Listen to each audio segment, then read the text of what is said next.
thème que je vous propose de voir ensemble cet après-midi, c'est ce thème de la sainteté, comment progresser vers Dieu à l'école de Sainte Thérèse de Lisieux.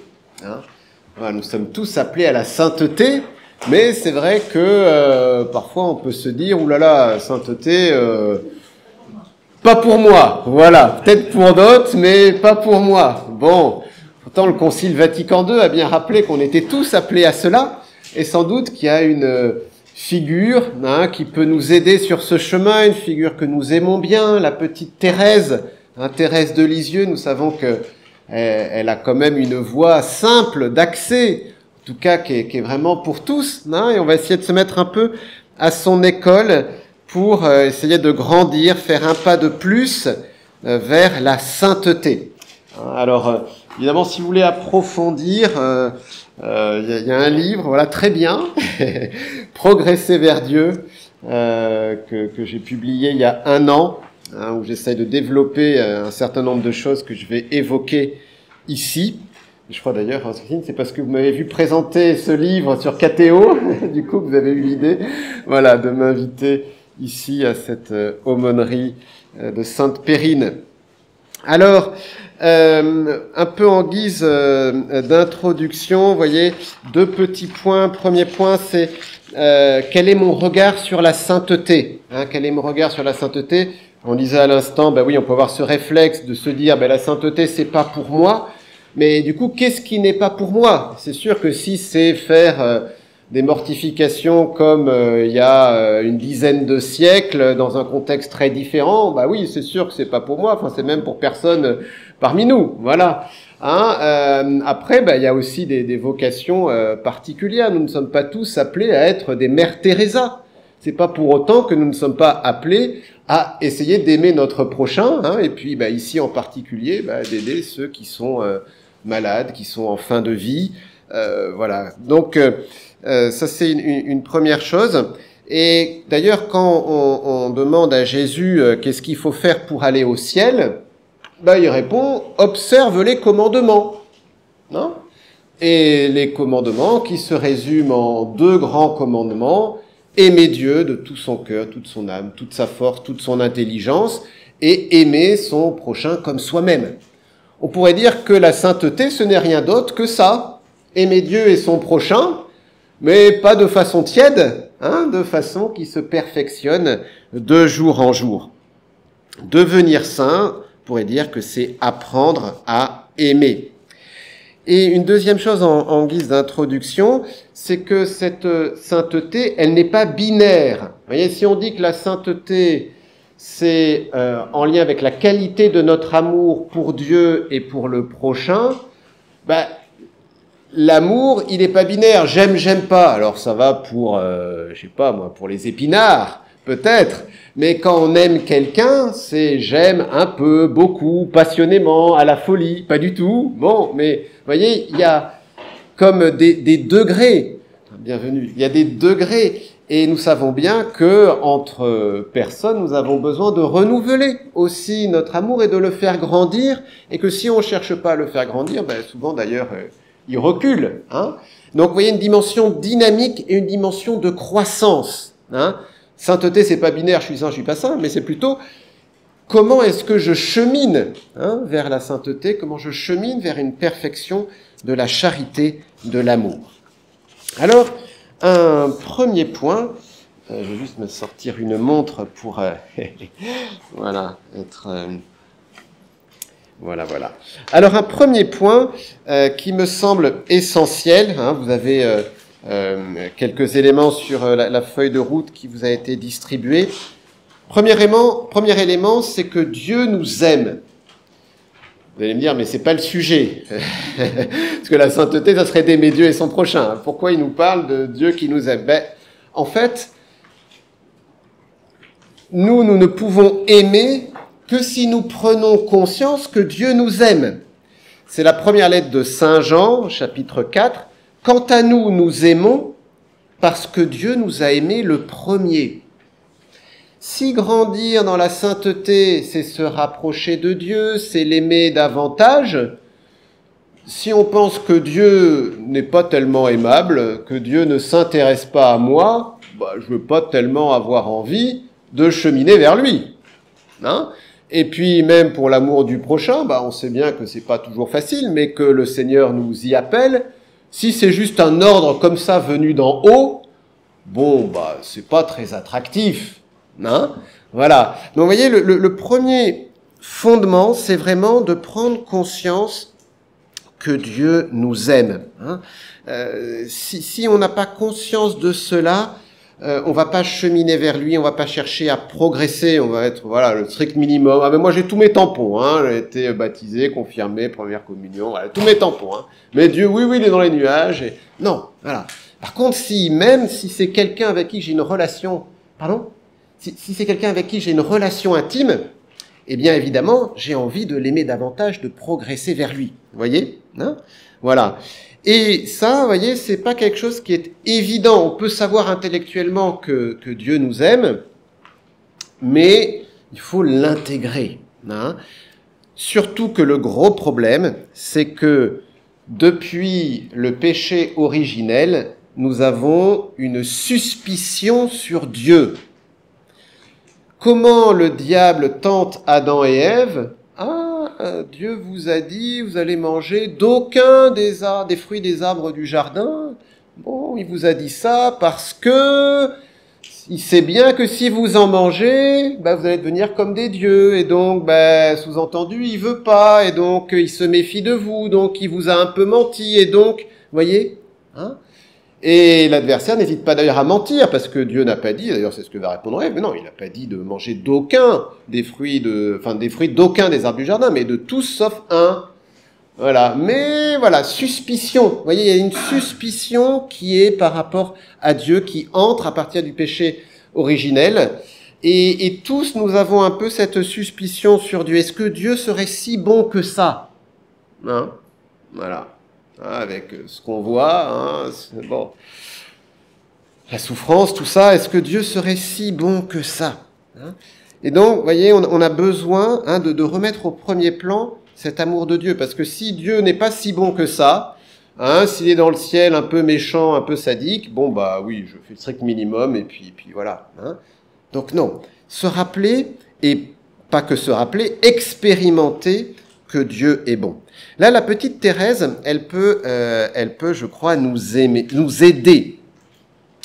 Son point de départ, c'est le point de départ de sa famille. Thérèse, elle a un raisonnement extrêmement simple. Mes parents même, d'ailleurs plus exactement son père, parce que sa mère, elle est morte alors que Thérèse n'avait que 4 ans, donc elle ne l'a pas vraiment connue de façon consciente, on va dire. Mon père même, Dieu, on l'appelle Père, donc Dieu peut pas être moins bon que mon papa terrestre. Voilà. Non ? Donc c'est son point de départ. Alors, vous voyez, je vous ai mis, par exemple, là, cet extrait de la lettre 58. « Quand je pense à toi, mon petit père chéri, je pense naturellement au bon Dieu, car il me semble qu'il est impossible de voir quelqu'un de plus saint que toi sur la terre. » Mais, vous voyez, de voir son père, elle rapproche ça de Dieu en disant, mais papa, toi tu es bon, alors combien plus Dieu doit-il être bon? Vous voyez, voilà, et ça c'est très fort dans l'expérience de Thérèse, c'est l'expérience de cet amour familial. Une autre lettre que je vous cite, j'ai pas pu tout vous mettre sur la feuille, mais c'est la lettre 52, Thérèse a 15 ans, elle vient juste d'entrer au Carmel. Le facteur du petit Jésus est bien bon. Il s'agit de son papa. Je lui envoie toute ma tendresse et mes baisers. Je prendrai le vin qu'il me donne avec bonheur, pensant qu'il vient de la cave de l'enfant Jésus. Mon petit père chéri, c'est toi qui es le facteur de Jésus, je le sais bien. Oh, merci que tu es bon pour moi. Oui, je resterai toujours ta petite reine et je tâcherai de faire ta gloire en devenant une grande sainte. Thérèse de l'enfant Jésus, le diamant brillant et la petite perle très fine, ce sont 3 surnoms qui sont les 3 surnoms de 3 sœurs de Thérèse. Donc elle, Thérèse, le diamant brillant, ça, la numéro 1, et la petite perle très fine, la numéro 2. Voilà. On vient à l'instant de me montrer des oiseaux. Ô mon petit père chéri, que tu es donc bon. Il y a 3 oiseaux, un pour le diamant, un pour la perle fine, un pour la petite reine à papa. Elle tâchera de faire son possible pour ressembler un peu à son roi. Vous sentez le contexte d'amour qui règne dans cette famille, rien qu'à la lecture de cette lettre. Cette tendresse du papa pour ses enfants et du coup en retour de Thérèse pour son papa, avec ses surnoms dans la famille. Vous voyez, c'est difficile d'être plus élogieux que d'appeler ses filles son diamant, sa perle fine, sa petite reine, vous voyez. Et puis son papa continue à la gâter alors qu'elle est entrée au Carmel. Voilà. Thérèse admire son papa, elle a envie de faire comme elle. Et voyez, du coup, que forcément son regard sur Dieu le Père est forcément un regard très bon, un a priori extrêmement positif. Alors ça, c'est intéressant aussi pour nous parce que tous, nous avons un rôle paternel, maternel, alors de façon diverse et variée. Ça peut être de façon spirituelle, ça peut être dans l'accompagnement justement des personnes malades. Nous avons, nous, à être un reflet de cette paternité de Dieu, de cet amour de Dieu. C'est à travers aussi notre charité que les autres pourront se dire, si un chrétien est aussi bon, c'est sans doute que leur Dieu, il est bon aussi. Vous voyez ? En tout cas, c'est souvent ce point de départ-là. Alors ça, c'est première étape pour Thérèse. Deuxième étape, elle va expérimenter par elle-même que Dieu est bon. Pas juste ce raisonnement, vous voyez, mon papa est bon, donc le Père Céleste doit être bon, mais par elle-même, elle va expérimenter que Dieu est bon. Alors là, je vous ai mis un autre texte de Thérèse de Lisieux. « Ô ma mère chérie, après tant de grâce, ne puis-je pas chanter avec le psalmiste que le Seigneur est bon, que sa miséricorde est éternelle.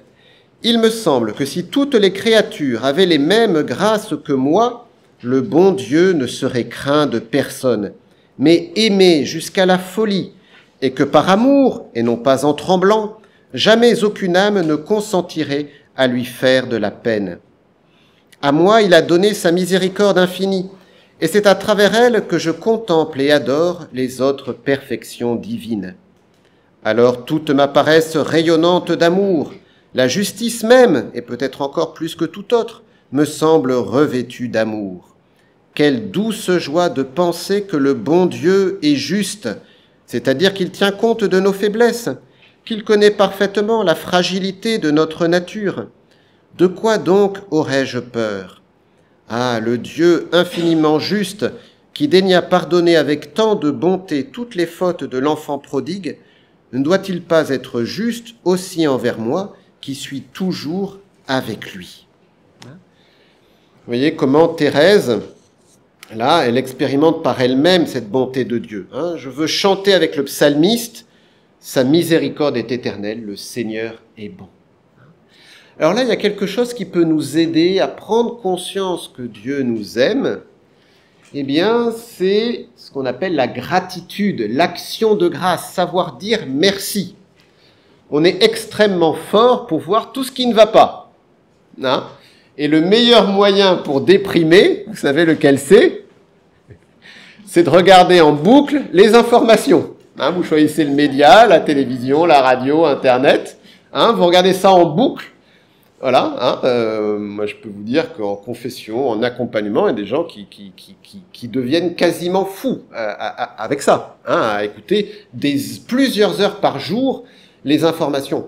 Il y a, je crois, 14 fois plus de mauvaises nouvelles que de bonnes. Évidemment, parce que c'est la seule chose qui attire les gens. Si on vous montre un tremblement de terre avec des corps démembrés, etc., on a envie de regarder. Il y a quelque chose d'un peu de malsain d'ailleurs, ça. Par contre, si on vous dit que, je sais pas, il y a des personnes qui ont permis à quelqu'un de malade de retrouver le sourire. Bon, ça va pas être au journal télévisé. Et pourtant, c'est ça qu'il faut voir, c'est ça qu'il faut s'entraîner à voir.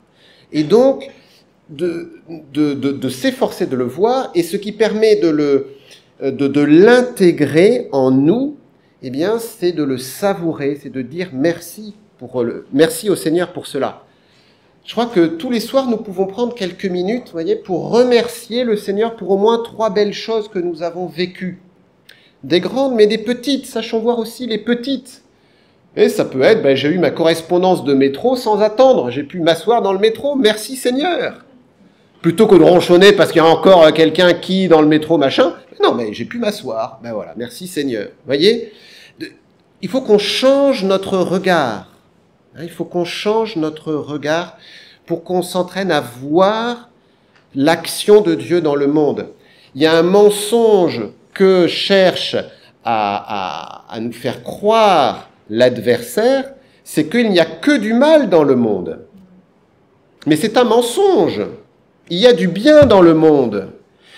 Le problème, c'est que Satan se débrouille pour nous faire voir tous ses triomphes. Et on pourrait dire que le journal télévisé, c'est les triomphes de Satan dans le monde. Je vous dis pas qu'il faut pas être informé, mais vous comprenez bien l'idée. De quoi nous remplissons notre esprit? Est-ce que nous remplissons notre esprit de mauvaises nouvelles sur lesquelles nous n'avons aucune prise, ce qui renforce encore l'angoisse parce qu'on ne peut rien y faire? Ou est-ce que nous remplissons notre esprit de belles choses? De la nature, d'une belle discussion, d'une belle rencontre, d'un sourire, d'un beau souvenir, voyez? Là, je crois qu'il y a une conversion à avoir de notre part, et puis aussi, sans doute, une conversion à aider les autres à opérer.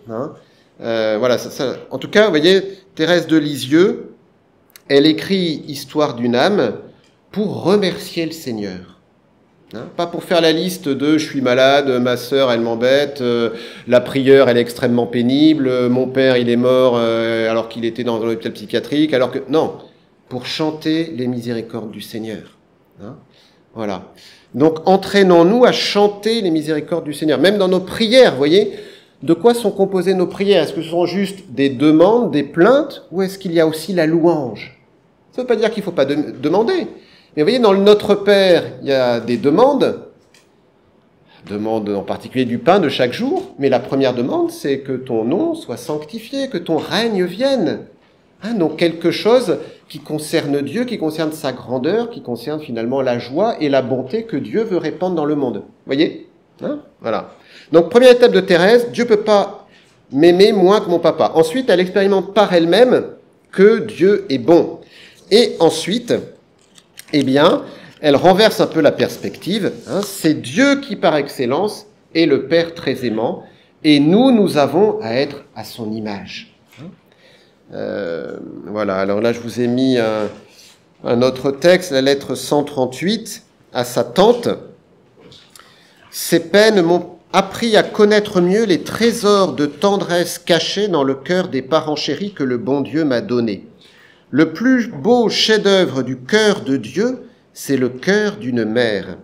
Je sens combien est vraie cette parole et je remercie le Seigneur de m'en avoir fait faire la douce expérience. Vous voyez, le plus beau chef-d'œuvre du cœur de Dieu, c'est le cœur d'une mère. La source de la maternité, de la paternité, c'est Dieu. Voilà. Et donc, il s'agit, nous, d'en être un reflet, et donc d'en être un reflet en particulier pour les autres, pour les attirer à Dieu, et initier de nouveau, vous voyez, ce cercle, ces 3 temps, qui nous aident à marcher vers Dieu, et donc, du coup, qui nous rendent ce progrès spirituel attractif, agréable, désirable. Voilà. Voilà, c'était un peu le premier point que je voulais voir avec vous et qui me semble vraiment essentiel. Prendre conscience, goûter combien Dieu est bon. Goûtez et voyez comme est bon le Seigneur, dit le psaume. Un deuxième point, la sainteté à l'épreuve. La sainteté, on commençait un peu avec ça, on a plein d'images sur la sainteté, on a plein d'images surtout d'épinal sur la sainteté. Et souvent, quand on se dit la sainteté n'est pas pour moi, eh bien on le dit parce que on sait qu'on est faible, qu'on est pécheur. Et puis aussi parce que, en fait, concrètement, on a du mal à se dépatouiller dans les épreuves et on a un peu l'impression que la sainteté, au contraire, ça serait d'être héroïque dans les épreuves. Voilà. Tel saint, face à telle difficulté, il a réagi comme ça, et voilà. Bon. Eh bien, je crois que, au contraire, alors je ne sais pas si c'est au contraire, mais que si on veut parler de sainteté, il faut forcément parler aussi de pauvreté, de limites, de difficultés, de sécheresse. Hein. Les saints les ont vécus. La difficulté, c'est que quand on écrit la vie d'un saint, bah, on a envie de montrer un peu ce qui brille, ce qui va attirer le regard, ce qui va plaire au lecteur. Et c'est sûr que ça attire davantage le lecteur de raconter qu'un tel a eu une extase, qu'il a fait un miracle, que de dire, bah oui, en fait, pendant 10 ans, il n'a pas senti la présence de Dieu. Ou alors, si on le mentionne, ça fait une ligne. Mais une fois qu'on a dit ça, bah, c'est sûr que c'est difficile de faire aussi 20 pages sur, il sentait plus la présence de Dieu. Vous voyez, parce que bah, c'est difficile d'être très long sur du vide. Hein. donc voilà. Hein, et puis après, il y a aussi des choses, par exemple, si vous lisez Sainte Thérèse d'Avila, si vous lisez la vie de Sainte Thérèse d'Avila, elle l'écrit d'ailleurs à un moment, mais moi, j'avais envie de raconter dans ma vie aussi mes péchés, mes faiblesses. Mais celui qui m'a ordonné d'écrire ma vie m'a dit non, ça tu n'en parles pas, mais tu me parles au contraire de toutes les choses extraordinaires qui sont arrivées dans ta vie pour qu'on croie que ce que tu vis est authentique, vient de Dieu et que la fondation de ces nouveaux Carmels vient bien de Dieu. Voyez ? Donc forcément on lit ça, mais si on n'est pas conscient qu'on lui a demandé d'écrire comme ça, ben, on se dit, bah oui, la vie de Thérèse d'Avila, voilà, elle était sur son petit nuage à 3 mètres du sol constamment. En fait, non. Loin de là, loin de là. Voilà. Alors, voilà. Deuxième point, sainteté à l'épreuve, sainteté et pauvreté. Il faut bien avoir en tête que la sainteté, c'est la perfection de la charité et non une absence de faiblesse, d'erreur, de ceci, cela. Hein. C'est pour ça que je commençais avec... quand on demande à Jésus qu'est-ce qu'il faut faire pour avoir la vie éternelle, observe les commandements, hein, amour de Dieu, amour du prochain. Jésus ne dit pas, ça veut pas dire ne faire jamais d'erreur, quand on fait une addition, jamais se tromper, enfin voyez, mais sauf que nous, hein, on a un peu cette idée de perfection qui serait sur tous les domaines. Alors oui, il y a une perfection, en particulier une perfection aussi morale, hein, c'est-à-dire que on va grandir dans la vertu. Hein, c'est très clair. Hein, sûr que si tous les 2 jours vous volez quelque chose dans un supermarché, il y a encore des choses à améliorer, voyez, pour vous dire vous êtes saint, ok, hein, donc il y a effectivement un imperfectionnement dans les différents domaines de notre vie, hein, à avoir lieu, mais à opérer, mais vous voyez que c'est pas jamais se tromper, jamais faire d'erreur, hein, ça c'est quand même important, hein. Voilà. Mais le truc, c'est que, vous voyez, il faut pas se dire du coup, moi je fais des erreurs, je peux pas être saint. Non, hein, c'est distinct. La question, c'est est-ce que je suis en train de cheminer vers Dieu? Est-ce que j'essaye de grandir dans l'amour de Dieu, dans l'amour du prochain, hein? Voilà. Et donc, cette perfection-là, ce perfectionnement n'exclut pas le fait d'avoir des faiblesses, d'avoir des pauvretés, d'avoir des limites. L'enjeu, c'est de se relever, c'est de se confesser et on redémarre, voyez, hein. La petite Thérèse, là, elle peut nous aider avec sa résolution de première communion. Je ne sais pas si vous savez quelle résolution a pris Thérèse de Lisieux le jour de sa première communion, mais c'est très intéressant. Surtout que c'est une période pour Thérèse où elle est dans une crise de scrupules. C'est-à-dire que tout ce qu'elle fait, elle se dit « Oh là là, mais j'ai mal fait, c'est un péché, il fallait pas que je fasse comme ça, on m'avait dit de faire ça, mais j'ai oublié, alors qu'est-ce qu'on va penser ?» Enfin, à tel point qu'elle n'arrivait même plus à se confesser. Elle était obligée de demander à sa grande sœur qu'est-ce qu'il faut que je raconte, parce que c'était une telle angoisse, voilà. Sa résolution de première communion, elle est très simple. Je ne me découragerai jamais. Je ne me découragerai jamais. Voilà la résolution de la petite Thérèse. Je pense que c'est une des clés de sa sainteté. Et elle n'était pas dans une période où tout allait bien, où tout était facile, où elle avait aucune occasion de découragement. Au contraire, hein, elle était vraiment dans une situation de découragement. Elle était aussi même psychologiquement, vous voyez, à un moment où elle pleurait pour un rien, et puis une fois qu'elle était consolée, elle pleurait parce qu'elle avait pleuré. Vous imaginez? Donc, et c'est dans ce contexte-là qu'elle prend la résolution, je ne me découragerai jamais. Hein, donc, ben oui, j'ai pleuré d'avoir pleuré, j'ai peut-être encore pleuré, mais je prends la résolution de ne pas me décourager dans cet état de faiblesse. Vous voyez? On est à l'opposé de la tiédeur, hein, vous remarquerez bien, hein, parce que la tiédeur serait de dire, bon, bah, c'est comme ça, je suis comme ça, le bon Dieu me prendra tel que je suis, puis voilà. Hein. Et puis les autres aussi d'ailleurs, hein, ils me supporteront tel que je suis. Non, non. Elle n'est pas du tout dans cette tiédeur-là, Thérèse. Elle se rend bien compte qu'elle fait souffrir le bon Dieu et qu'elle fait souffrir ses sœurs et son papa. Hein. Donc, elle veut continuer à se relever, voyez, mais sans se décourager. Hein, sans se décourager. Ça, je crois que c'est vraiment très important. Une autre chose aussi par rapport à la pauvreté, c'est qu'il s'agit d'accepter la pauvreté du réel. La pauvreté du réel. Ma pauvreté à moi, mais aussi la pauvreté de notre monde. Vous voyez, hein, évidemment, tous, hein, nous aimerions qu'il n'y ait plus de guerre, qu'il n'y ait plus de maladies, qu'il n'y ait plus de famine, qu'il n'y ait plus de disputes, qu'il n'y ait plus de... Voilà. Hein, ça c'est... Et on a le devoir même hein, de désirer cela et de prier pour cela. D'ailleurs, on le demande à chaque fois qu'on nous prions le Notre Père. Hein, que ta volonté soit faite sur la terre comme au ciel. La volonté de Dieu qui est faite au ciel, au ciel, il n'y a pas de malade, il n'y a pas de guerre, il n'y a que de la joie, de la paix, etc. Hein. Donc c'est ça qu'on demande tous les jours dans le Notre Père, hein, que cette volonté bonne de Dieu soit sur notre terre. Hein, quand on prie Dieu de mettre la paix dans le monde, on n'est pas en train de le convaincre. Hein. Il est convaincu hein, déjà. Hein. Enfin, je ne sais pas si vous êtes au courant, mais a priori, Dieu ne veut pas la guerre. Hein. Donc c'est « Oh Seigneur, qu'est-ce que tu fais? Pourquoi il y a encore la guerre dans le monde ?» En fait, il aimerait bien qu'il n'y ait pas la guerre. Le problème, c'est qu'il y a nos libertés, il ne va pas forcer nos libertés.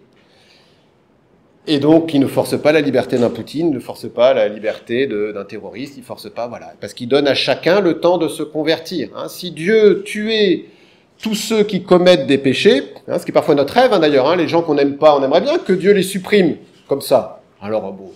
plus ou moins, mais enfin quand même un peu, dans le secret de notre cœur, on a ça. On ne serait pas là en train de nous rencontrer ce soir. Hein. On serait déjà tous foudroyés par le Seigneur. Hein. Voilà. Bon. Donc, accepter que ce monde, il est absolument marqué par le péché. Ça ne veut pas dire qu'il ne faut rien faire, mais il faut quand même le prendre tel qu'il est, vous voyez hein. En tout cas, on ne peut pas dire aux gens, écoute, tu m'acceptes avec mes défauts, et puis, ah ben non, mais toi quand même, tes défauts, ça va pas, et puis le monde, ceci, cela. Voilà. Donc, oui, nous avons à nous impliquer dans le monde pour que ce monde aille mieux, pour que la volonté de Dieu se réalise dans ce monde, mais déjà, prenons ce monde tel qu'il est. Moi, ce qui m'a beaucoup aidé par rapport à ça, vous voyez, c'est de méditer sur ce mystère de Noël. Hein, dans pas très longtemps, hein, maintenant, dans 2 mois, ça sera... Enfin, même moins, un mois et demi, ça sera Noël. Bon, si nous avions à organiser la naissance du roi du monde sur cette terre, on essaierait de faire les choses un peu bien quand même, hein, de le faire venir dans un pays plutôt riche, plutôt prospère, d'un point de vue religieux où les gens sont plutôt fervents, et puis dans un beau palais, et puis voilà, qu'il y ait le meilleur sage-femme à côté de la Sainte Vierge, enfin, que tout soit bien, quoi. Regardons Marie et Joseph. Ils avaient essayé de tout préparer, mais à Nazareth.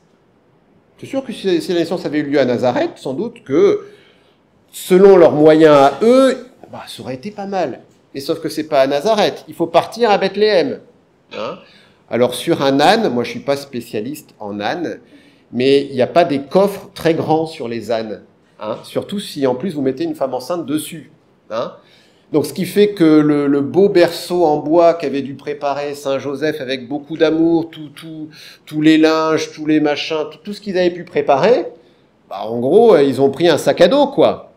Hein, un sac à dos pour 3. Dont un petit bébé, enfin, vous voyez. Bon, déjà ça. Ensuite, à Bethléem, on se dit, ben, quand même, la famille, hein, on vient dans le fief familial, la famille va nous accueillir. Même pas. Et où est-ce que le Fils de Dieu va naître? Bah, dans une étable sale, pas chauffée, pas éclairée, sans mesure d'hygiène. Enfin, vous voyez, vraiment le truc pourri. Et en plus, à quelle époque ça arrive? À une époque où Israël est sous occupation romaine. Ça aurait pu être à l'époque du roi David, hein, ou du roi Salomon, quand on venait de la terre entière prendre conseil auprès de la sagesse de Salomon. Là, le roi des Juifs, c'est un roi de pacotille, Hérode, qui a la solde des Romains. C'est minable. et le niveau religieux de l'époque est minable aussi. Vous voyez, ce qu'on sait des Sadducéens et des pharisiens, tels que nous les décrivent les évangiles, c'est minable. Et c'est ça que Dieu a choisi pour se faire homme. Nous rêvons de conditions extraordinaires, comme si Dieu ne pouvait être que dans des choses parfaites, nickel, bien propres, tout comme il faut. Mais non. Dieu non seulement nous rejoint dans la médiocrité de nos conditions de vie, de nos vies tout court, mais on a presque envie de dire qu'il préfère même ces choses-là. Vous voyez? Non. Ça, je crois que ça peut nous aider aussi à faire évoluer notre regard sur la sainteté. Hein. Et quand vous prenez la vie des saints, mais la vie des saints réels, c'est loin d'être tout simple dans leur vie. Hein, on évoquait Thérèse d'Avila. Si vous lisez les lettres de Thérèse d'Avila, moi j'adore lire les lettres des saints. Plus que des vies qu'on écrit sur eux, mais ce qu'ils ont écrit eux-mêmes et ce qu'ils ont écrit à des gens voyez, concrets pour des choses très concrètes. Mais vous prenez des lettres de Thérèse d'Avila, alors on en a un bon paquet, mais 80% des lettres, c'est pour gérer des problèmes de gouvernement et d'argent. Parce qu'elle fonde des monastères, donc il faut de l'argent pour ça. Voilà. Et évidemment, elle n'a pas d'argent. Et alors, bon, il y a son frère qui est parti aux Indes. Alors, elle va lui demander s'il ne peut pas donner un peu d'argent. Mais lui-même, il y a des moments, il ne va pas en avoir. Et puis après, pour fonder un monastère, c'est très bien, mais il faut plein d'autorisations. Déjà, il faut acheter une maison. Il ne faut pas se faire arnaquer sur la maison. Ensuite, il y a des maisons, on lui vend la maison, mais en fait, la maison, elle est insalubre. Donc, 15 jours après, il faut prendre une autre maison. Puis, il faut l'autorisation de la ville, il faut l'autorisation de l'évêque, il faut l'autorisation du supérieur religieux. Il faut... Voilà. Et puis, parfois, elle s'installe. Et puis, il y a un couvent qui est à 200 mètres, qui savait pas qu'elles allaient s'installer, et qui commence à faire un procès, parce qu'ils vont avoir moins d'aumônes, parce qu'il y a 2 monastères au lieu d'1 dans la même rue. Et c'est ça, concrètement, la vie de Thérèse d'Avila. C'est de gérer des problèmes. Voilà. Donc, vous voyez, si vous passez votre vie à gérer des problèmes, dites-vous que c'est un très beau chemin de sainteté. Non mais voilà, vous voyez, je crois que c'est important d'avoir ça en tête. Hein. Ce qui fait dire à saint Paul, hein, qui a sans doute un peu rêvé de lui être un peu parfait pour pouvoir annoncer l'évangile, sans faiblesse, etc. Vous voyez, alors je voulais... Oui, c'est ça, bon, 2 Corinthiens 12, j'ai juste mis la dernière phrase, mais je vous lis les versets avant. Ces révélations dont il s'agit sont tellement extraordinaires que pour m'empêcher de me surestimer, j'ai reçu dans ma chair une écharde, un envoyé de Satan qui est là pour me gifler, pour empêcher que je me surestime. Hein, donc, il ne nie pas qu'il a eu des grâces. Hein, mais il y a cette écharde. Alors, ne me demandez pas ce que c'est, personne n'en sait rien. Hein, voilà.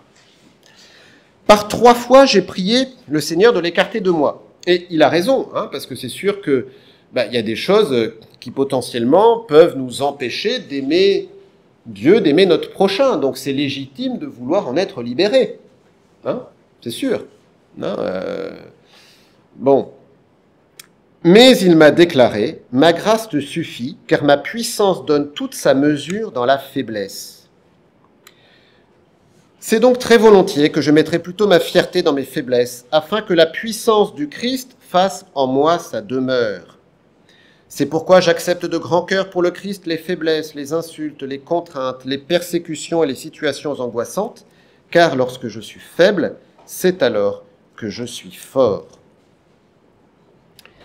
La clé dans ce passage, c'est « je mettrai plutôt ma fierté dans mes faiblesses, afin que la puissance du Christ fasse en moi sa demeure. » Parce qu'en fait, c'est vrai que si tout allait bien et si on gérait tout par nous-mêmes, mais qu'est-ce qu'on aurait comme orgueil? Et ça ne serait plus l'œuvre de Dieu. Ce serait notre œuvre. Alors, avec un beau décor spirituel, charitable, tout ce qu'on veut. Mais non, il s'agit que ce soit l'œuvre de Dieu qui se fasse. Et d'une certaine façon, ça marche mieux quand nous faisons l'expérience de notre faiblesse. Si on est persuadé qu'on ne va pas y arriver par nous-mêmes, on va demander à Dieu son aide. Si on est convaincu que, en fait, je gère, éventuellement, bon Seigneur, viens bénir ce que j'ai décidé de faire, quoi. Mais, vous voyez, en fait, il y a un basculement à opérer.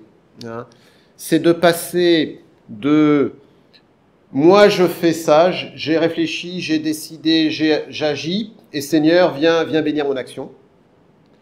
Passer de ce fonctionnement-là à « Seigneur, que veux-tu que je fasse ?» C'est vraiment un basculement qui est essentiel dans la vie spirituelle. On peut vraiment dire que c'est une charnière du progrès spirituel, ça. Parce que on a spontanément ce réflexe-là. Il y a un problème, on va réfléchir, éventuellement on prend conseil, et puis on décide quelque chose, et puis on met en place, et puis Seigneur, voilà, éventuellement on a pris un petit chant à l'Esprit Saint au début, et puis à la fin, Seigneur, on te confie tout ça. Mais tout le processus, finalement, c'est juste, moi, ma raison humaine. Alors qu'il s'agit que ce soit l'œuvre de Dieu qui s'opère. Et donc, la première chose à faire, c'est « Seigneur, que veux-tu que je fasse ?» Et alors, ce que je vais avoir à faire va être l'œuvre de Dieu, et mon action ne va être qu'une coopération à l'œuvre de Dieu. Et c'est beaucoup plus facile de coopérer à l'action de Dieu que de se dépatouiller tout seul. Voilà. Concrètement, ça veut dire s'appuyer sur la grâce. Mais pas juste la demander, mais vraiment qu'elle nous précède. Qu'elle nous précède. Voilà.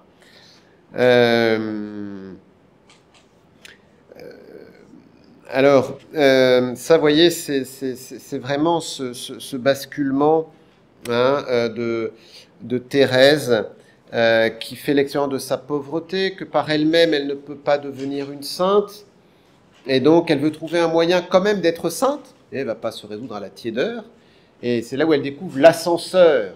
Vous avez, je pense, déjà entendu parler de l'ascenseur de la petite Thérèse, que sont les bras de Jésus. C'est le texte que je vous ai mis, puis qui pourra servir après pour un temps de prière personnel. Vous le savez, ma mère, j'ai toujours désiré être une sainte, mais hélas, j'ai toujours constaté, lorsque je me suis comparé aux saints, qu'il y a entre eux et moi la même différence qui existe entre une montagne dont le sommet se perd dans les cieux et le grain de sable obscur foulé aux pieds des passants.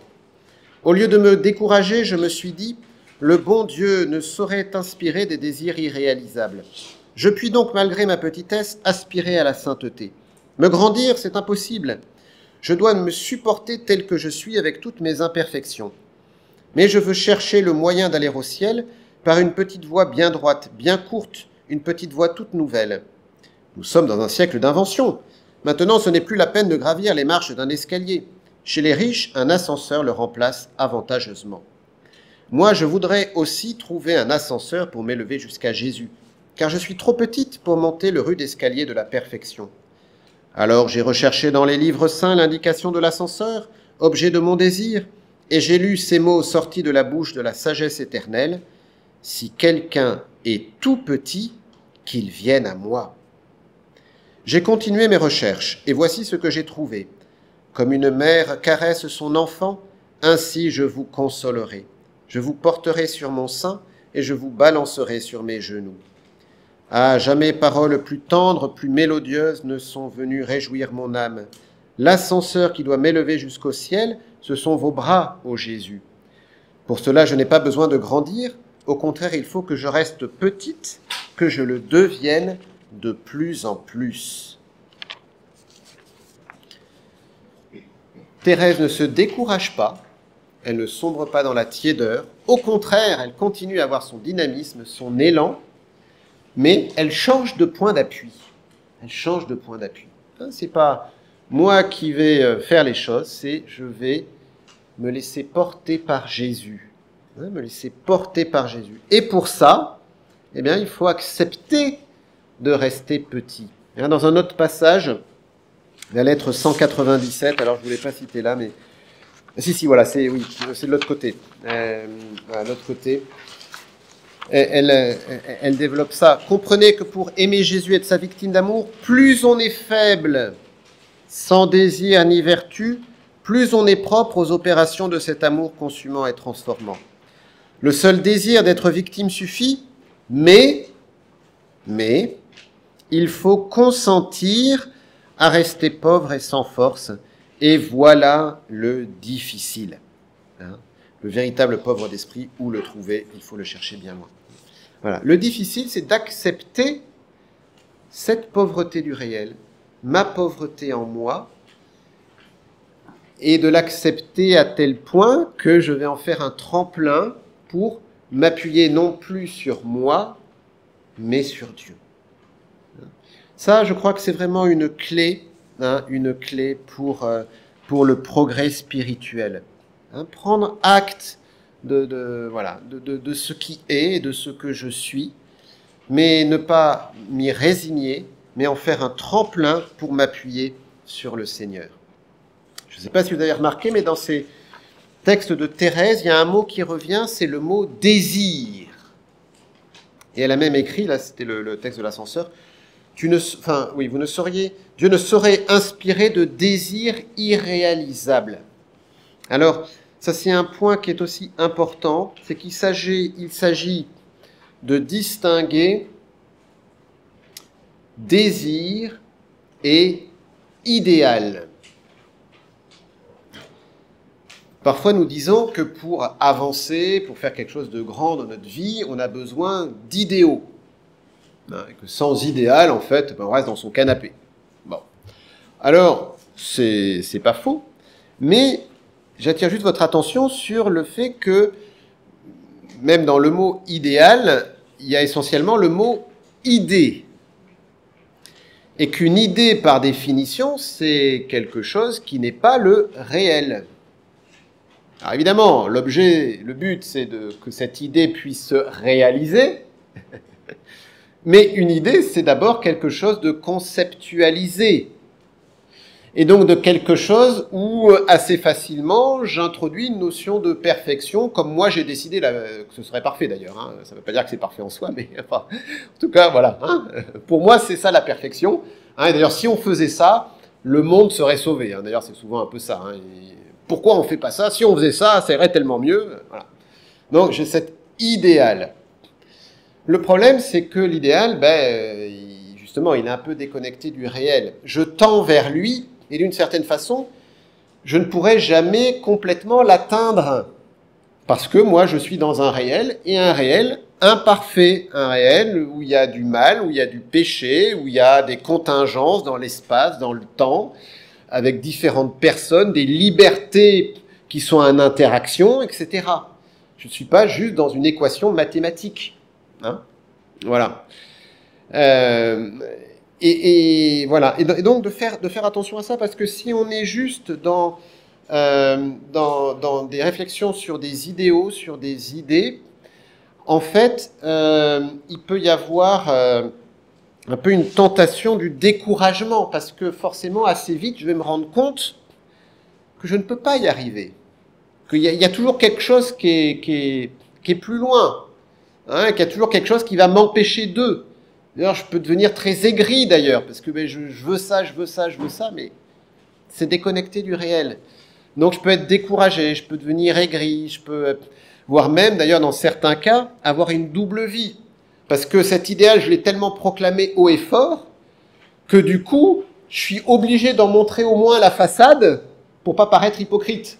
Alors qu'en fait, je le suis parce que j'y arrive pas derrière. Voilà, et je compense et je fais d'autres choses parce que voilà. Hein. Ça, et voilà, et donc l'idéal.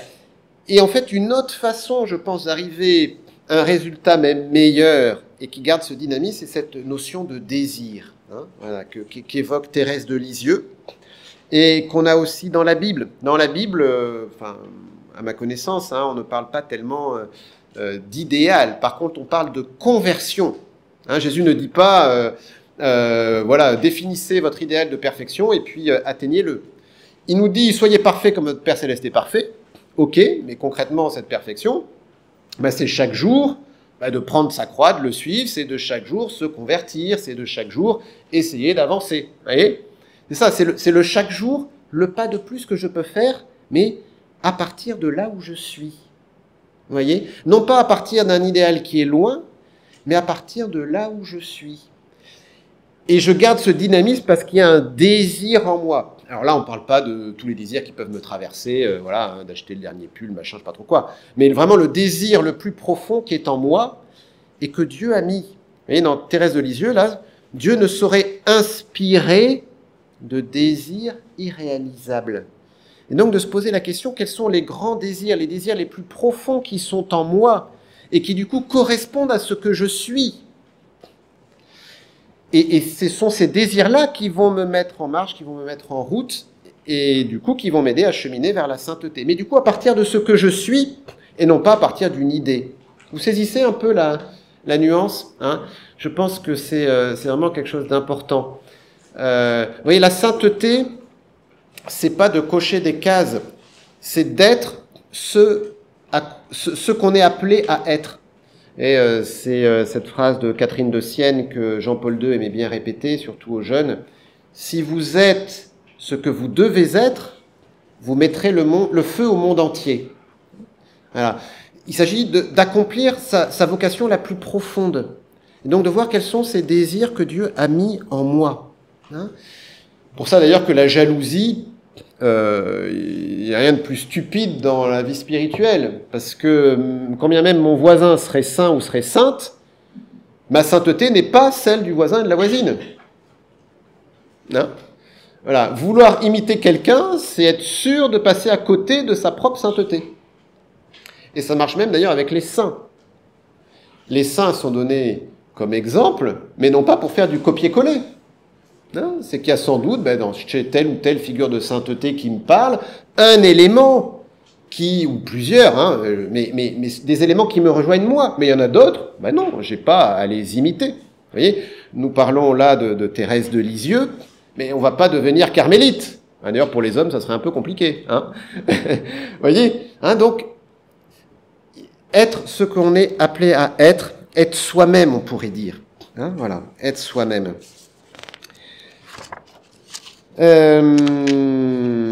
Donc, progrès, ça c'était un peu mon premier point dans cette deuxième partie, la sainteté et pauvreté. Deuxième point, je vais aller un petit peu plus vite, progrès spirituel et nuit. Et puis ensuite on essaiera de voir un peu les grandes étapes hein, de l'itinéraire spirituel. Progrès spirituel et nuit. Parfois, on a cette illusion que plus on se rapproche de Dieu, plus la prière devrait être facile. Plus on devrait sentir Dieu dans la prière. C'est vrai et c'est faux. C'est sûr que plus on va progresser dans la sainteté, plus il va y avoir une intimité avec le Seigneur qui va se déployer, mais c'est pas pour autant qu'on va le sentir davantage. Loin de là.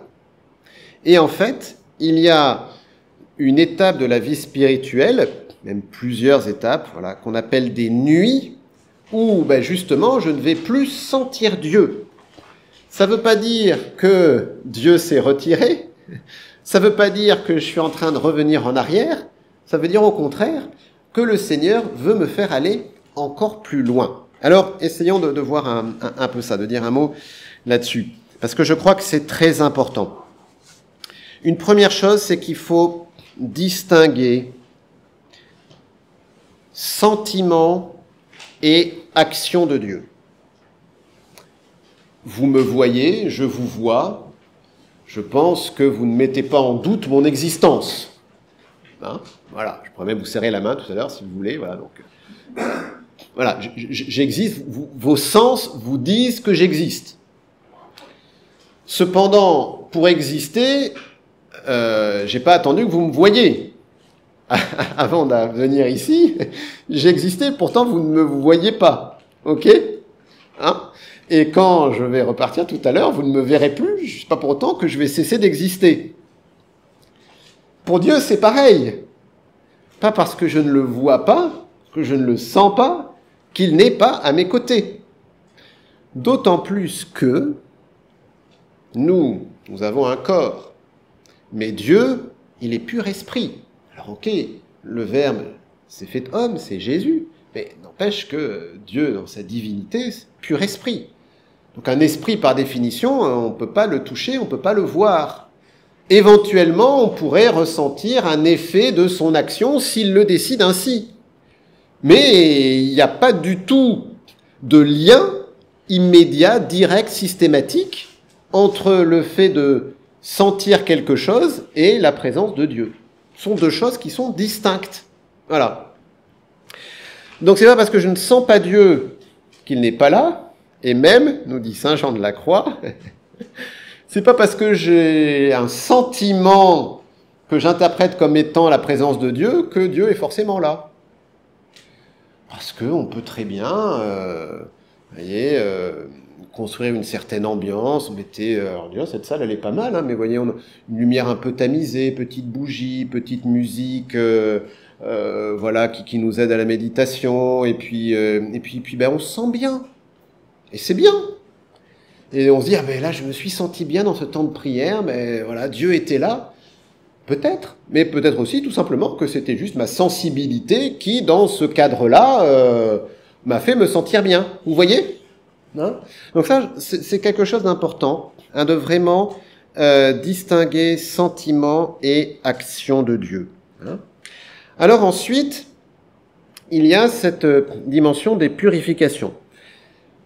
Alors évidemment, c'est variable selon les gens, hein, mais bon, souvent quand même, notamment un peu au début, ou en tout cas pour initier notre vie chrétienne, ou pour la booster, ben, il y a des moments un peu où on va se sentir porté par le Seigneur. Hein. Voilà, on va dire le chapelet, on est heureux de l'avoir dit, on a pris un temps d'adoration, ben, on s'est senti bien devant le Saint-Sacrement. Hein, il y a quelque chose, oui, un peu de joyeux, d'heureux, où on va savourer un peu cette présence de Dieu à nos côtés, en particulier dans la prière.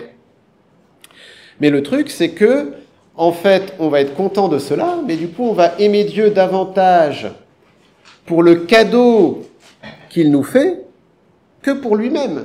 On va l'aimer parce que je suis content de passer ce temps de prière avec lui, parce que j'ai passé un bon moment, et non pas juste pour lui-même.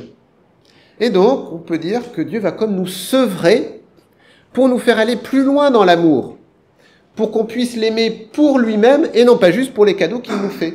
Quand bien même, c'est important de voir les cadeaux qu'il nous fait, hein, et je vous renvoie à ce que je vous disais au début, hein, sur l'action de grâce, la gratitude, tout ça. Hein, mais voilà, et donc ce qui fait qu'il y a un moment dans la vie spirituelle où je vais plus vraiment sentir Dieu, et ça peut être extrêmement désarçonnant, déstabilisant. Avant, ça se passait tellement bien. Avant, quand je lisais le chapelet, j'étais content de lire le chapelet. Maintenant, qu'est-ce qui se passe ? Non, j'ai plus que des distractions, qu'est-ce qui se passe? Est-ce que je suis en train de reculer? Est-ce que j'ai commis un gros péché qui fait que Dieu m'a rejeté? Qu'est-ce qui se passe? Voilà. Mais en fait, il se passe que le bon Dieu vous fait progresser. Hein? Alors, ce sont des périodes, hein. Après, évidemment, on va retrouver quelque chose d'un goût de Dieu, mais qui va s'être extrêmement simplifié, hein, où effectivement, on va aimer Dieu pour lui-même, et pas juste pour les cadeaux qu'il nous fait. Hein. Saint Jean de la Croix prend deux images que je vous ai mises sur vos feuilles pour expliquer ce qui se passe dans ces purifications.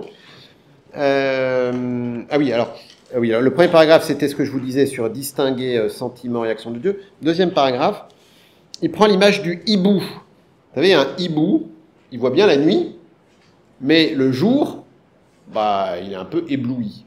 Hein. Eh bien, là, c'est une étape de la vie spirituelle où il s'agit de se transformer pour passer d'un hibou à un aigle. Passer Dieu de hibou à des yeux d'aigle. C'est pas que Dieu s'éloigne, c'est qu'il augmente la lumière. Et donc, on est ébloui par sa présence qui se rapproche, en fait. Dieu se rapproche de nous, mais comme moi, spirituellement, il faut que je m'adapte, que je grandisse, eh bien, au début, je suis ébloui, je vois plus rien, comme si j'étais dans le noir, alors qu'en fait, je suis en pleine lumière. Hein, vous savez, c'est comme quand on sort d'un tunnel, là, en voiture, là, parfois l'été, bon, pouf, la première seconde, on voit plus grand-chose, quoi. Eh bien, c'est pareil. Et l'autre image qu'il prend, c'est le fait que on progresse aussi en nous libérant de nos péchés, de nos tendances mauvaises. Et là, il prend l'image d'une bûche. Je ne sais pas si vous avez déjà mis une bûche humide dans un feu. Une bûche humide dans un feu, ça commence par crépiter, par fumer, par noircir, parce que toute l'humidité, toutes les imperfections doivent jaillir, et ça jaillit avec un peu de bruit, un peu de machin, ça noircit tout. Voilà. Et puis ensuite, une fois que tout ça c'est sorti, l'humidité est bien sortie, et la bûche, elle devient rouge, incandescent, comme le feu lui-même. Hein. D'ailleurs, pour ça que si vous faites des feux de cheminée, en général, vous stockez votre bois longtemps à l'avance pour qu'il sèche. Hein. Voilà. Bon. Eh bien, il y a ça aussi qui se passe, c'est-à-dire qu'il y a, vous voyez, on est ébloui par la lumière qui augmente, et aussi cette lumière qui augmente nous fait voir davantage nos imperfections, nos péchés, nos limites, et donc il y a un travail aussi qui s'opère là-dessus pour nous améliorer. Et donc, ce qui fait que on sent plus grand-chose. Notre intelligence, notre volonté, donc notre affectivité, vous voyez, avant on pouvait sentir beaucoup de choses, là on sent plus grand-chose. Avant, peut-être qu'on avait plein d'idées. Quand on lisait un texte de la parole de Dieu, ça nous parlait, ça nous disait plein de choses. Là, ça ne nous dit plus rien. Vous voyez, nos deux grandes facultés, intelligence, volonté, elles vont être purifiées. Voilà. Quand je vais lire la parole de Dieu, je vais plus rien comprendre. Bon, voilà, ça me dit plus rien. Et avant, peut-être, il y a quelque chose d'affectif. Là, il n'y a plus rien. Voilà. Hein. Et en fait, ce qui se passe, c'est que Dieu nous fait changer de point d'appui. Avant, on l'aimait pour ses cadeaux. On le croyait, on croyait en Dieu parce que raisonnablement on pensait que ceci, cela. Et là, il va nous le faire croire juste parce qu'il est Dieu. Pourquoi je crois ? Parce que tu es Dieu. Voilà. Pourquoi je t'aime, Seigneur ? Parce que tu es mon Créateur. Hein. Une petite histoire, et puis il va pas falloir trop que je tarde pour terminer, mais au séminaire, j'étais avec un jeune qui est prêtre maintenant. Et il nous racontait ça, et je le raconte d'autant plus volontiers qu'il allait me le raconter à la télévision. Hein. Quand il était adolescent, donc sa mère l'élevait avec son frère, je crois que le papa était parti, enfin bon, je sais plus trop le détail, mais... Et puis, genre, je sais plus exactement, mais bref, la famille traverse une période vraiment difficile. La maman, elle est malade, elle souffre, enfin, vraiment, tout va mal, quoi. Hein, tout va mal. Et donc cet adolescent qui se pose du coup plein de questions, en plus adolescence par rapport à Dieu, tout ça, voilà. Il dit, mais enfin maman, comment tu peux encore continuer à croire en Dieu avec tout ce qui t'arrive, avec tout ce que tu souffres et tout ce qui nous arrive ? Et la maman lui a répondu, écoute Cédric, je peux pas t'expliquer, mais je crois. Et ça l'a tellement bouleversé que maintenant il est prêtre, quoi. Vous voyez, cet acte de foi, pas pour parce que tout va bien dans ma vie, parce que machin, mais juste parce que c'est toi, Dieu, tu es le Seigneur. Je sais que tout est dans ta main. Pourtant, apparemment, tout a l'air d'être contraire. Mais je pose cet acte de foi, je pose cet acte d'amour envers toi. Je crois, j'adore, j'espère, j'aime. Voyez. Hein. Voilà, ce passage de la vie spirituelle qui est très important, il s'agit de tenir bon, d'avancer dans la foi. Hein. La foi, par définition, elle concerne des choses obscures. Hein. Parfois on dit, enfin avec saint Thomas, moi je ne crois que ce que je vois, c'est une contradiction dans les termes. Hein, vous me voyez, je ne suis pas objet de foi pour vous. Hein. Par contre, j'ai été objet de foi pour vous quand, avant que j'arrive, on vous a dit, il y a un prêtre, le Père Sébastien, qui va venir vous parler. Bon, vous avez cru, Rose Christine, voilà, hein, et vous aviez raison. Mais, vous voyez, alors, c'est un acte de foi, bon, vous voyez, l'intensité est plus ou moins grande, hein, parce que vous... mais pour dire que, par définition, la foi, c'est sur des réalités invisibles. Hein. Voir ce que l'on espère, ce n'est plus espérer, nous dit saint Paul. Ou la lettre aux Hébreux, hein. Abraham, espérant contre toute espérance, il a cru. Il a même cru que Dieu pouvait ressusciter son fils. Voilà. Alors je vous mets quelques conseils pour traverser cette période de nuit, hein, parce que évidemment on peut être un peu désarçonné, je vous le disais. Première chose, lutter contre la tiédeur. Oui, parce que en fait, cette nuit peut être causée par... disons que c'est pas forcément toujours la nuit. C'est-à-dire que le fait de ne pas sentir Dieu, voilà, le fait de ne pas sentir Dieu, ne veut pas dire forcément que Dieu est en train de me faire un grand progrès spirituel. Ça peut être juste que je suis devenu un peu tiède, quoi. Hein, et que donc, Dieu, oui, prier, je prierai demain. Hein, déjà, je vais à la messe le dimanche. Bon, voilà, hein, c'est déjà pas mal. Voilà, donc ça, c'est de la tiédeur. Donc effectivement, de rien sentir dans cet état-là, c'est normal, mais ça vient pas de Dieu, ça vient de moi. Vous voyez, hein. On pourrait aussi ajouter certains états un peu de déprime, vous voyez, où on a de goût pour rien, voilà. Hein. Mais là, on n'est pas dans ce cadre-là, on est dans ce cadre où j'ai un désir de Dieu fort, j'ai envie de prier, Dieu c'est ma vie. Et c'est d'autant plus terrible que je ne le sens plus, vous voyez, hein, ne plus le sentir alors que c'est lui ma vie, ça augmente encore le désir. Bon, voilà. Ensuite, se rappeler que la persévérance est un acte d'amour. Hein. Et parfois, dans les vies de saints, on aime bien mettre en avant un coup d'éclat, mais il y a beaucoup moins d'énergie nécessaire pour un coup d'éclat que pour persévérer jour après jour, rien que pour prier chaque jour, par exemple. Hein. Vous voyez, hein, la persévérance, c'est un... vous voyez, Thérèse de Lisieux, hein, elle parlait du martyr à coups d'épingle. Hein, on peut aller martyr. Hier, on fêtait Sainte Cécile. On lui a coupé la tête. Hein, voilà. Ok, ça dure pas très longtemps. Martyr à coups d'épingle sur 40 ans. Mais voilà, la persévérance comme acte d'amour. Hein. Ensuite, raviver l'amour en faisant mémoire de ce que Jésus a fait pour moi. Là, je vous renvoie un peu à ce que je vous disais au début. Hein. Peut-être que là, je ne sens rien maintenant, mais si ça fait 20 ans que Dieu s'occupe de moi, que j'ai vu l'action de Dieu dans ma vie, c'est pas maintenant qu'il va s'arrêter. Ok ? Et donc, ça me dit, oui, ok, voilà, il faut que je tienne bon, il faut que je persévère. C'est qui me fait passer un cap. Donner du sens à la souffrance de ne rien sentir à l'oraison. Je ne sais pas si vous connaissez Viktor Emil Frankl, donc qui est un psychologue, psychiatre du XXe siècle, qui a traversé Auschwitz.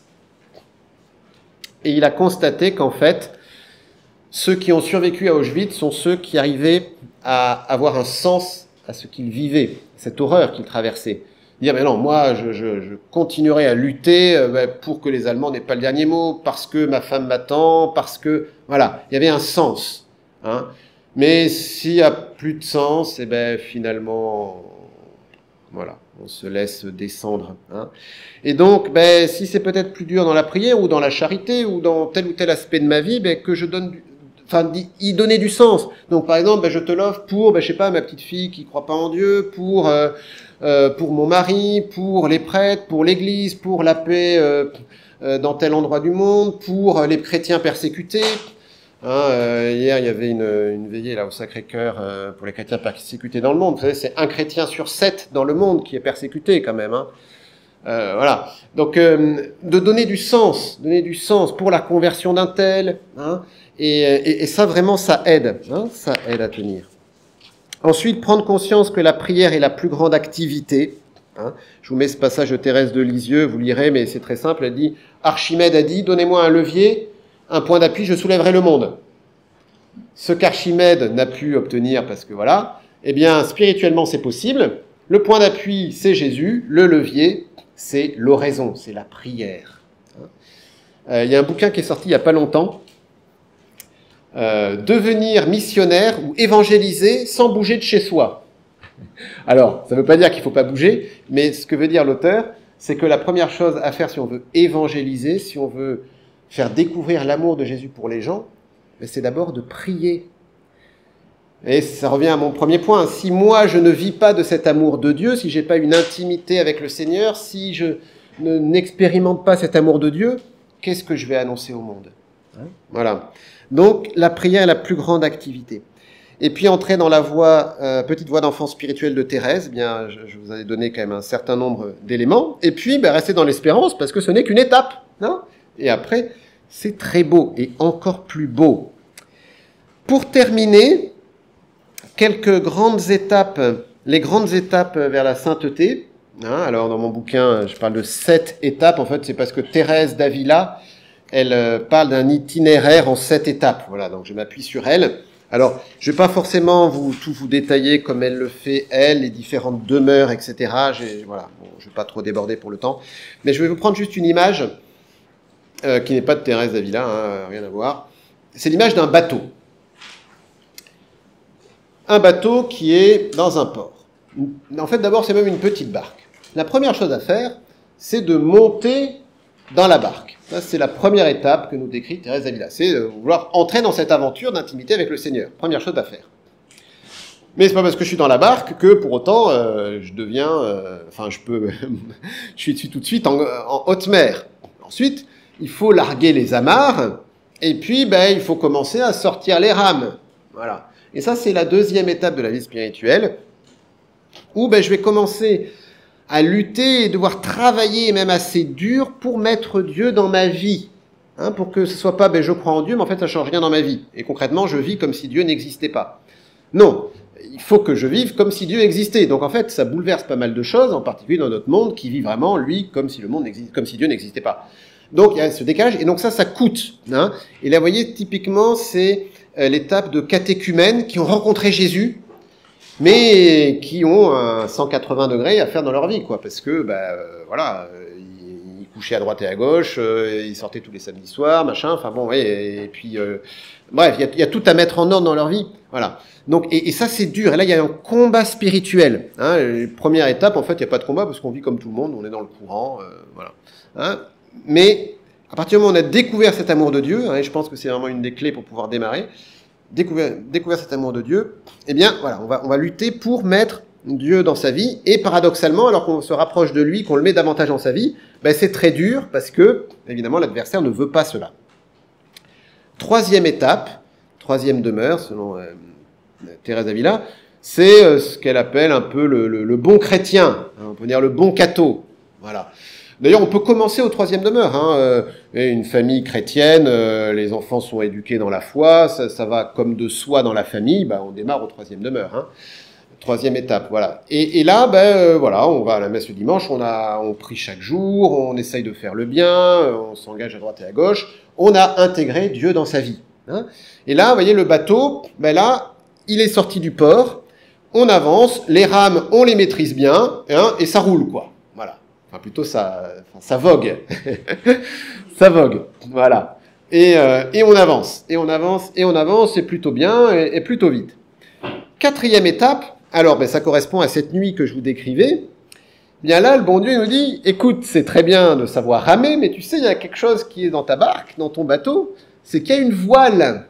Et ça marche beaucoup mieux, beaucoup plus vite, et avec beaucoup moins d'efforts, si tu prends le vent avec la voile. Mais le problème, c'est que ce changement de point d'appui, il n'est pas si évident que ça. On préfère garder le gouvernail et ramer, ça au moins on maîtrise. Mais là, le bon Dieu nous dit, tu lâches le gouvernail, tu hisses la voile et tu te laisses conduire. Ça, on n'aime pas trop, mais pourtant, c'est cette quatrième étape. Cinquième étape, alors là, ça y est, on a intégré ça, et là, on vogue et on va même vite sur la mer, et en haute mer, on se laisse conduire par le Seigneur. Sixième étape, de nouveau une nuit, mais là, c'est pour une transformation radicale. La barque, un peu pataude, il s'agit qu'elle devienne un voilier de course. Vous avez vu ces images de bateaux qui volent quasiment sur l'eau maintenant, c'est très impressionnant. Voilà, donc transformation du bateau, mais alors là, c'est une nuit vraiment radicale de chez radical. hein, mais pour devenir ce grand voilier et qui du coup qui fonce. Hein. Et une fois que cette transformation est opérée, on peut dire que c'est un peu les septièmes demeures, hein, où on est enfin devenu sur ce pourquoi on était fait. Hein. Voilà, être un grand voilier de course, hein, qui fonce pour annoncer la bonne nouvelle autour de nous. Hein. Vous voyez un peu ces différentes étapes. Bon, c'est très schématique, hein, mais c'est pour vous donner un peu un petit aperçu. Hein. Voilà. Alors pour terminer, puis après je laisserai la parole s'il y a peut-être une autre question, et puis je crois qu'on prend un petit temps de prière aussi après, c'est ça, hein? Voilà, c'est ça. Voilà. Alors pour terminer, vous voyez, hein, donc trois convictions. Hein. Dieu nous aime, vraiment, je crois que c'est le point de départ, et prendre conscience de ça, l'expérimenter, grandir dans cette intimité avec ce Dieu qui nous aime. Deuxième chose, ne pas avoir peur de nos faiblesses, de nos imperfections et de l'imperfection du réel. Et puis, troisième point, pour avancer vraiment, développons ces grands désirs, hein, ces grands désirs. C'est la confiance, et rien que la confiance doit nous conduire à l'amour, nous dit Thérèse de Lisieux. Et je termine avec ce petit texte de Thérèse sur vos feuilles.